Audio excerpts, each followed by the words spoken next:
안동에는 사실 굉장히 다양한 음식들이 존재하고 있어요. 그 중에서도 안동 명물이라고 하면 헛제사밥을 빼놓을 수 없습니다. 이 안동이라는 데가 또 어떤 데입니까? 이 양반? 전통, 양반가, 이 반가의 자손들이 대대손손 살아있는 지금까지 그 전통을 잘 지키고 있는 곳이죠. 그래서 뭐 안동 권씨, 그런 여러 집성촌, 뭐 거기에 종손들이 많이 거기 살잖아요. 저희도 뭐 안동에 그렇게 벌초를 하러 간다고 말씀을 드렸지만 그러다 양반가에. 보니까 주수다. 양반가에. 그러다 보니까 이제 제사가 굉장히 많이 있죠. 그런데 요즘에는 그래도 많이 약식으로 지내시잖아요. 안동이라면 그럴 수 없겠죠. 그렇죠? 그러다 보니까 제사를 뭐 지내고 그런 제사 음식이 굉장히 자주 일어나는 일들의 문화니까. 그런데 실제로는 제사를 하고 나면 그 남은 음식들을 이제 먹는 거가 문제가 항상 되잖아요. 너무 많고 뭐 이렇게 되니까요. 근데 그런 것들을 이제 즐기는 문화가 발달이 된 거예요. 왜냐하면 제사밥은 많이 하는 이유가 뭔지 아십니까? 나눠줘요. 맞아요. 예, 우리의 전통 중에서 가장 뭐 축제라던가 이런 부분, 잔치, 굉장히 우리 손이 크잖아요. 그러면 동네에 있는 뭐 이제 뭐 사돈의 팔촌까지 와서 다 먹고 가고 이러잖아요. 제사도 어떻게 보면 이제 그런 작은 축제 중에 하나다. 그러다 보니까 이제 굉장히 그런 나눠 먹는 그런 음식 문화 중에 하나가 되는데요. 이 제사밥이 또 안동이 너무 맛있는 거예요. 다양한 나물도 그렇고. 근데 이 제사밥으로 뭘 먹습니까, 우리는? 비벼 먹나요? 그렇죠. 예. 그게 사실 헛제사밥의 핵심이에요. 제사 음식을 그냥 하나하나 먹는 게 아니라 헛제사밥은 제사에 남아있는 음식들을 사실 먹던 거에서 유래를 한 거예요. 그러다 보니까 어때요? 제사밥 우리 뭐 실제로 나물 이렇게 여러 가지 나물도 있고 뭐 간장도 있고 그다음에 뭐 국도 있고 이런 부분들 생선도 있고 다 비벼가지고 어떻게 해요? 먹잖아요. 그러면 굉장히 맛있어요. 그러다 보니까 어때요? 자꾸 또 먹고 싶은 거야. 그래서 어떻게 해요? 이제 헛제사밥을 만든 거예요. 제사 음식을 해서 저기 여기 냉수라도 한 잔. 그래서 헛제사밥이라고 그래가지고 제사 음식을 만들어서 그렇게 헛제사밥으로 이름 붙여서 제사 음식을 먹는 거죠. 실제로 여러분들 헛제사밥 드신 분들은 알겠지만 막한 음식들이 아니에요. 제사밥이 어때요? 제사 식은 음식이잖아요. 너무 맛있죠. 근데 식은 음식 먹으면 어때요? 별로 맛이 없거든요. 근데 헛제사밥은 좀 달라요.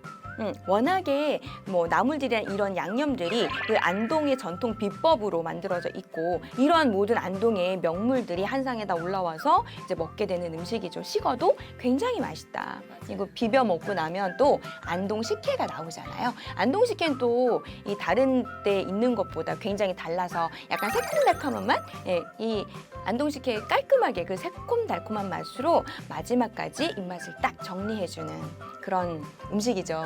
안동 헛제사밥은 좀 완전 추천드리고 싶은 그런 메뉴예요. 놓치지 마시라. 헛제사밥 맛있게 먹는 방법은 저만의 방법이 있습니다. 와. 제가 맨 처음에 안동 헛제사밥을 먹게 된 거는 거기에 살고 있는 저희 학교 동창이었어요. 그 동창이 거기 내려갔더니 이런 똑같이 얘기를 해준 거예요. 여기는 왜 고추장이 없어? 친구들하고 같이 갔는데 왜 고추장이 없어? 이거 먹을 수도 있는데 왜 고추장이 없냐 했더니 안동에선 고추장을 쓰지 않는다는 거예요. 근데 사실 제사 음식에는 그런 쓰지 않는 몇 가지들이 있거든요. 그 중에 하나가 이제 고춧가루나 고추장은 잘 쓰지 않는다고 해요. 안동에서는. 그러다 보니까 간장으로 양념을 한 거를 비벼서 먹는데요. 그렇기 때문에 안동만의 그런 담백한 맛? 그리고 담백한 맛이 살아있고 그리고 식재료의 고유 맛이 살아있거든요. 그래서 왕창 비벼 먹으면 그게 다 맛이 섞이잖아요. 그러니까 그렇게 하시지 마시고 하나씩 이제 그 고유의 안동 제사밥의 맛을 이런 제사 음식의 맛을 느껴본 다음에 이제 골고루 나물을 넣어서 간장을 살짝 넣어가지고 국이 하나 나와요. 그렇죠? 탕국이 나오죠. 그 탕국을 살짝, 탕국도 3가지 종류를 합친 게 나와요. 그 3가지 종류를 살짝 내가 덜어가지고 비벼서 먹으면 사실 훨씬 더 잘 섞이기도 하고요. 그 맛과 간장의 맛이 더해져서 훨씬 감칠맛이 돌게 먹을 수 있거든요. 꼭 그렇게 한번 드셔보시길 바랍니다.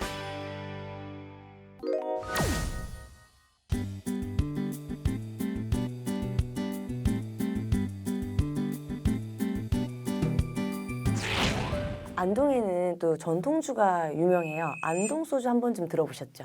들어갔죠. 네, 안동 소주는 무형문화재 조옥화 씨께서 할머니세요. 오래전부터 이렇게 전통주를 만드는 것을 해오시다가 해외에서도 되게 유명하잖아요. 우리나라 전통주로. 근데 이제 안동에 가면은 이 안동 소주가 있는 양조장과 박물관이 같이 있어요. 네, 나란히 같이 있고 거기에 이제 방문하시게 되면 이제 박물관의 투어를 할 수가 있어요.